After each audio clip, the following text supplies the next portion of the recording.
It's so awful. It's mostly the red pill community, and I know that is not most men. Like, I have 2 boys. I don't even know what that is. Oh, you don't know what that is? No, I just heard somebody reference that the other day, and I didn't have a chance to ask. Let me fill you Tell in. me. This is the second time. It's so toxic. And I want to preface, like, I do not think this is most men. Like, I love men. I've got 2 boys. My husband is incredible. I think that they're amazing. I do not think this is an accurate representation of men, but there is this pocket in the internet ecosystem. It's called red pilled, and it started off because, like, you know, in the Matrix, there's a blue pill where you want to be kind of lied to and have the delicious steak that's not real, or you take the red pill and it's like reality. You want the real thing. Yes.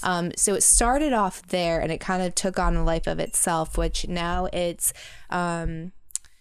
these caricatures of what a masculine man is, which is he has like a harem of women, and he is not expected to be faithful because, like, he's supposed to spread his seed. So kind of warping evolutionary psychology to fit a narrative. Women are supposed to be faithful always and not work and just have babies and be very like trad archetype, not expect loyalty, not expect monogamy. What's another big takeaway? Women expire after 25. Oh. So hard expiration date. Under no circumstances a woman over 25 as attractive as a woman that is 25 or younger. That ideally you want virgins only. So it's like pedophilia almost. It's like, it's very like, it feels very manipulative. Like you said, an older woman, she has life experience, so she's not going to put up with bullshit, or she's going to see something dangerous before it happens, where you can more easily get what you want out of a younger, less experienced girl. And it's very predatorial, it feels like. Very predatorial. And it sounds like oh, wow, I have not heard anything about this. And so this is very prevalent. You'll see it, like, if you scroll, and I know algorithms based off of like so many things, but I see it a lot, and it's crazy to me because even just looking at myself anecdotally, I feel more attractive now at 35 than I did at 25. And even if that's not objectively true, right, to like them do a poll or whatever, that doesn't matter. Like, I myself feel more confident, and I feel more like just like a woman than I did then. Like, in my 20s, it was so much external chatter and internal chatter, and like, what do they think? How am I going to look here? Like, like so much anxiety of it just simply existing. Yes. And now I'm like, it's okay. And I can look at my body in a much healthier way than I did then. It's still not, I'm a long way to go, but it is still so much better than when I was in my 20s. So I don't know. It's like, when you tell men that, like, get rid of a woman after 25, you're missing that whole story, like that whole life story that you just explained. Like, your husband saying he sees you, and then it speeds up, and like he can appreciate all of you, all of the versions of you, and that's so beautiful. I just don't think it's as valued. I think in pockets, for sure. Exactly. In the red pill community, right? That's not valued. Yeah, it's not even seen. It's the infantilization of women. And I really believe what lives under that is because what woman who's really lived some life is going to ever say yes to that? Which woman is going to sign up and be like, that sounds like a great idea. Yeah, I'd love to be a part of it. No self-worth, yeah. You know, so I think it's the younger they are, the more we can delude them, the more we can control them, manipulate them, and get exactly what we want.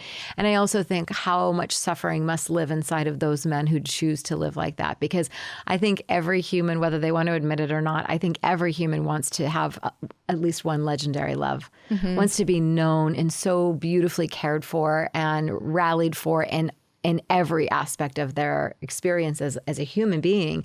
I can't imagine that's deeply satisfying for those men, and certainly not for the long run.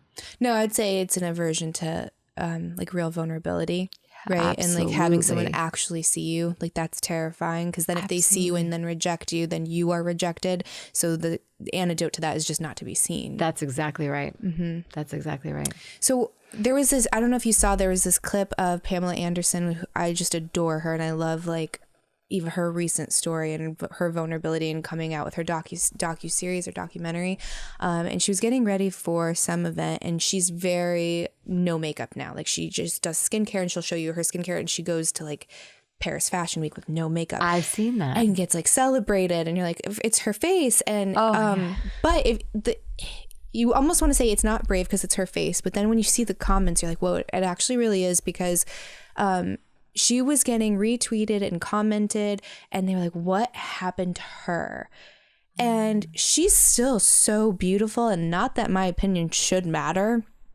I think she's still so beautiful, but she's older. She's old. She's not still 20. And it's like almost the more beautiful a woman was in her prime, the more she gets punished for having time catch up to her. Whereas like if you were more of like I don't know, like an average, like you weren't a sex symbol, then you're almost allowed a little bit more grace in that. But if you, how dare you commodified your beauty, you somehow now have to hold on to it forever. And I don't understand that. Because it's like, how dare you be human is really the message, right? How dare you actually be a human being who ages, because we wanted to look at you and feel something, and you're letting us down. So even when I've shared different information online, people are like, that's not who I thought you were. Or it's fascinating how strangers have an expectation of who you need to be. And the moment anything does not live up to what they need you to be for them, to feel relevant, to feel whatever, to have their need met, then all of a sudden you're somehow wrong for existing or being human or having a different experience. And so what she's really being punished for is being human, because the expectation is at all costs you will uphold that beauty and that youthfulness, because we expect you to. You're Pamela Anderson. Yeah. You're not allowed. And if Pamela Anderson ages and it shows, oh shit, what does that mean for the rest of us? Yeah.